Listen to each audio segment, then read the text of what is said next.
Sir ఇప్పుడు శ్రీనివాసరావు గారు ఈ మేనిఫెస్టో మన గురించి అసలు విశేషాలు చెప్పుకుందాం అండి. మేనిఫెస్టో దీనిలో ముఖ్యమైన అంశాలు ఏమో మీకు గమనించారు? ముఖ్యమైన అంశాలు ఏమైనా జగన్మోహన్ రెడ్డి కాడి పాడేసాడు అంతే, చేతులు ఎత్తేసాడు హ్యాండ్స్ అప్. అంటే ఇక్కడ ఆయనకి ఇంకా ఏం చేయాలో అర్థం అవక పెన్షన్ విషయంలో ఆ 3,000 ఇంకొక 500 పెంచుతాను. ప్రధానమైనది అదే. మిగతా అన్ని పాత చింతకాయ పచ్చడి అయ్యే పాత అయ్యే చెప్పొచ్చాడు. కాపు నేస్తం ఉందనుకోండి, నువ్వు 1,20,000 పెంచాను. అంటే నేను ఇప్పుడు మన టీడీపీ అనేది టీడీపీ కూటమి మేనిఫెస్టో. ఇప్పుడు మీరు అడిగింది కూటమి మేనిఫెస్టో మెయిన్ పాయింట్స్ పెన్షన్ వాళ్ళు 4,000 చేస్తున్నారు. వాళ్ళు పెన్షన్ 4,000 చేస్తారు. తర్వాత ఆ పెన్షన్దారులకి ఏప్రిల్, మే, జూన్ 3 కలిపి జూలై నెలలో ఫస్ట్ వీక్లో 7,000 ఇస్తారన్నమాట. ఓకే. అది దానికి చాలామంది ఆకర్షితులు అవుతారు, అట్రాక్ట్ అవుతారు. అది బాగా పోయింది. అలాగే 3 సిలిండర్లు ఫ్రీగా ఇవ్వటం, మహిళలకి బస్సుల్లో ఫ్రీ అనేటువంటి వాళ్ళకి చాలా ఉపయోగం ఉంటుందండి. ఎందుకంటే చదువుకునే పిల్లలు, కాలేజీలు పోయి వాళ్ళు పిల్లలు ఎవరికన్నా సరే వాళ్ళకి ఈ పాసల గేసులు ఈ గోల ఉండదు. కొంచెం నెలకు కనీసం 700 మిగులుతుంది. అలాగే ఇప్పుడు చుట్టుపక్కల పల్లెల్లో కూరగాయలు పండించుకుని పట్టణాలకు వెళ్ళి అమ్ముకుని వాళ్ళు ఉంటారు. ఆకుకూరలు కానీ, పళ్ళు కానీ, ఇలాంటి కూరగాయలు కానీ వాళ్ళకు కూడా ఈ బస్ ఛార్జీలు కలిసి రావడం. అలాగే అన్నా క్యాంటీన్లు పెడితే భోజనం అక్కడ చేసేచ్చు, టిఫిన్ అక్కడ చేసేచ్చు. అంటే వాళ్ళకి దాదాపు నెలకు 2-3 వేలు మిగిలినట్టే. అది కూడా బాగా అట్రాక్టివ్గా ఉంది వాళ్ళకి. ఇంకా ఆడపిల్లకి 1,500, ఇద్దరుంటే 3,000 అలాగే ఇస్తున్నారు కదా. అది కూడా జగన్మోహన్ రెడ్డి ఒకరికే ఇస్తున్నాడు. వీళ్ళు ఎంతమంది ఉంటే అంతకి ఇస్తున్నారు ఆడపిల్లలకి. అది అలాంటివన్నీ కొంచెం టీడీపీ మేనిఫెస్టో బాగా అట్రాక్టివ్గా ఉంది. 6 పాయింట్ ఫార్ములా లాగా సూపర్ 6 అని వాళ్ళు పెట్టారు. ఎందుకు ఇంకో విషయం తెలుసండి, పెన్షన్ ఒక 1 మంత్ తీసుకోలేదు అనుకోండి, అలాగా ఏదో ఇప్పుడు జగన్మోహన్ రెడ్డి గారు ఏం చేస్తారంటే ఈ నెల పెన్షన్ తీసుకోలేదు అనుకోండి, టికెట్ వేస్తున్నారు. అది అంచేత వాళ్ళు పాపం ఎక్కడికన్నా ఏదైనా ఆ పెన్షన్ రోజుల్లో ఏదైనా మంచి చెడు ఎక్కడికైనా వెళ్ళాల్సి వచ్చినా, లేకపోతే అనారోగ్యంతో హాస్పిటల్కి వెళ్ళాల్సి వచ్చినా, ఏం చేయాల్సి వచ్చినా అది మిస్ అవుతుంది. వీళ్ళేం ఓవరాక్షన్ అంటే హాస్పిటల్లో ఉంటే హాస్పిటల్లో ఇచ్చొచ్చాం, దుబాయ్లో ఉంటే దుబాయ్ వెళ్ళి ఇచ్చొచ్చాం అన్నట్టు సిగ్గు లేకుండా ఎప్పుడన్నా నవ్వుతాడని కూడా తెలియకుండా. ఏంటంటే ఇప్పుడు 3 ఏళ్ళ పెన్షన్కి 30,000 ఖర్చు పెట్టుకుని దుబాయ్ లేకపోతే బొంబాయి వెళ్ళామని చెప్తున్నారు. 30 కోట్లు ఇలాంటి పెంటగోలు లేకుండా 3 నెలలు లేకపోయినా 3 నెలలతో ఒకేసారి ఇస్తూ ఉంటున్నారు. అది వాళ్ళు అన్నట్లుకన్నా వాళ్ళకి ఇప్పుడు అట్రాక్ట్ అయ్యేది ఏంటంటే బాగానే ఇప్పుడు అర్జెంటుగా చంద్రబాబు నాయుడు గారిని గెలిస్తే ఇన్స్టెంట్గా పెన్షన్ 4,000 అవటమే కాకుండా ఏప్రిల్, మే, జూన్ 1,000 రూపాయలు కూడా 3,000 వచ్చి పడతాయి వాళ్ళ చేతిలో. ఇప్పుడు జగన్మోహన్ రెడ్డి కొన్ని అడ్వాంటేజ్ ఏంటి, మామూలుగా అందరూ చెప్పుకునేది డబ్బులు బాగా ఖర్చు పెడతాడు, ఓట్లు కొంటాడని అనే కదా. అవునండి, అందరూ చెప్పుకునేది. లేకపోతే ఆడు మొహం చూసి ఎవడేస్తాడు, ఓటు ఏం చేసాడని వేస్తాడు, అవునా కదా. అవునండి, డబ్బులు ఇచ్చి కొనుక్కోవాలి అంతే. మామూలుగా జనరల్గా మాట్లాడుతాను, పబ్లిక్లో రోడ్డు మీద మాట్లాడుకున్నట్టు మాట్లాడుతున్నాను నేను. అది ఒక పల్లెటూరులో రచ్చబండి మీద మాట్లాడుకున్నట్టు ఆడు మొహం చూసి ఎవడేస్తాడరా, ఏం చేసాడని వేస్తాడో అనుకుంటారు. కానీ అతనుకున్న అడ్వాంటేజ్ ఏంటి, డబ్బులు. ఈ బూట్లు లాగే వాళ్ళు కొనేసుకుంటాం. ఈ డబ్బుల విషయంలో అతను ఎంత పంచుతాడు, 2,000, 3,000 పంచుతాడు అంటున్నారు. ఊరికి 5,000, 10,000 అంటారు కానీ అదేం పంచరు. 1,500, 1,500 పంచుతారు. అది కూడా డౌట్. ఇప్పుడు ఈ పరిస్థితి చూసి వాళ్ళు మానేస్తున్నారు.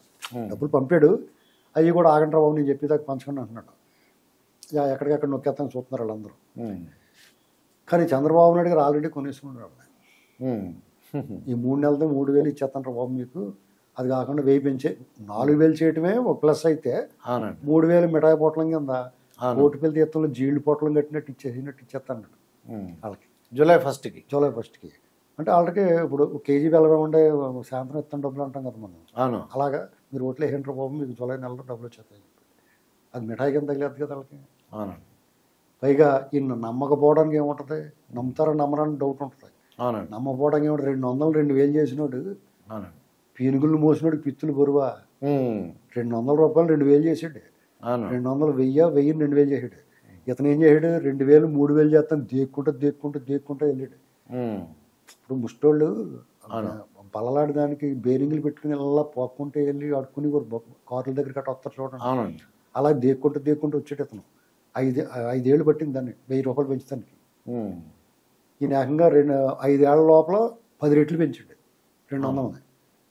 ఇదేమన్నా పెద్ద విశేషం ఏముంది. ఇది ఎలాగ వస్తుంది డబ్బు. అతనంటే దొంగతనాలు చేసిన డబ్బులు ఇంట్లో పాడేసుకుంటాడు, అప్పులు తెచ్చి అందులో 300 ఇంట్లో పాడేసుకుంటాడు. వీళ్ళు అలా కాదు. ఏదో రకంగా పరిశ్రమలో పెట్టుబడులు తీసుకొచ్చి ఆదాయం పెరిగే మార్గం చూసి సంపద సృష్టించి దాన్ని పంచుతారు. బుర్ర ఉన్నవాడికి బుర్ర లేనివాడికి అదే తేడా ఏంటండి. ఇప్పుడు ఒక ఆసామి ఇద్దరు కొడుకులు ఉంటారు, ఇద్దరికి చెరుకు 10,000 ఇచ్చాడు. ఒకడు ఏం చేయడు, ఆ 10,000 పట్టుకెళ్ళి ఆ జాంకాయలు మామిడికాయలు కొని మళ్ళీ అమ్మి 10,000ని 20,000 చేసాడు. ఇంకొకడు ఉన్నాడు పోరంబోకు, వాడు ఆ 10,000 ప్యాకెట్ వేసుకుని ఖర్చు పెట్టేసుకున్నాడు. ఇద్దరికి 10,000 ఉన్నాయి.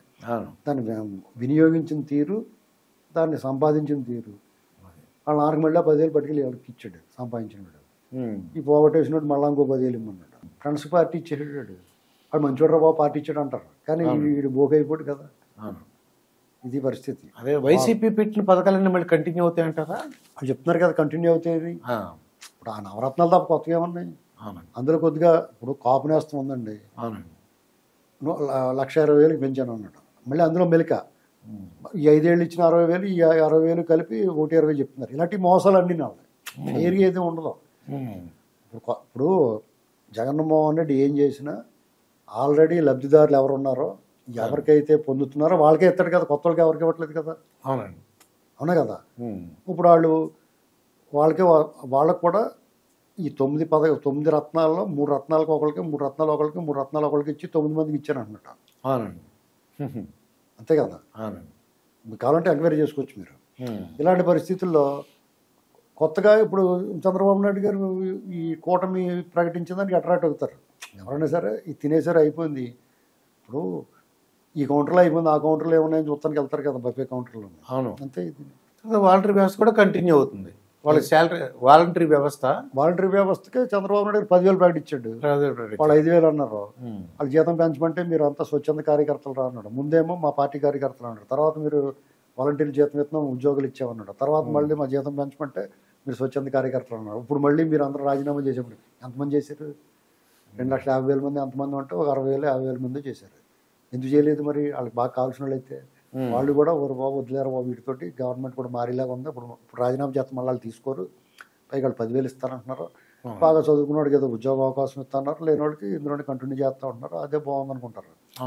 అల్టిమేట్గా ఏం చేస్తారు, దిగిపోయిపోవడం కన్నా వచ్చిపోవడానికి కొంచెం ఆశగా చూస్తారు. ఇప్పుడు మీరు ఏదో కంపెనీలో పనిచేస్తారండి, తీసేసిన చాల్సిన దాటిలాగా వెళ్ళిపోయి మేనేజర్ వెనకాల ఉంటారు కదా, వచ్చి ఓడినే ఆకట్టుకోవాలని చూస్తారు కదా. ఇక్కడ అంతే. ఇది సకల జనులకి, సమస్త జనులకి ఇది ఉపయోగపడుతుంది ఈ మేనిఫెస్టో. ఇప్పుడు ఇప్పుడు చంద్రబాబు నాయుడు గారిది ఇచ్చినా ఎవరు ఇచ్చినా BPL బిఫోర్ పవర్టీ లైన్ ఉన్న వాళ్ళకి, బిలో పవర్టీ లైన్ ఉన్న వాళ్ళకే చూస్తారు.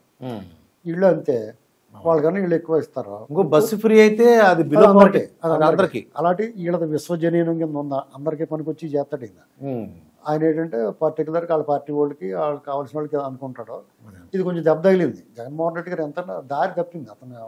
అంటే మితిమీరిన విశ్వాసం అతను భ్రమలో ఉన్నాడు. నేనే మళ్ళీ గెలుస్తానని అతను చెప్తున్నాడు, అది నమ్ముతున్నాడు ఆయన.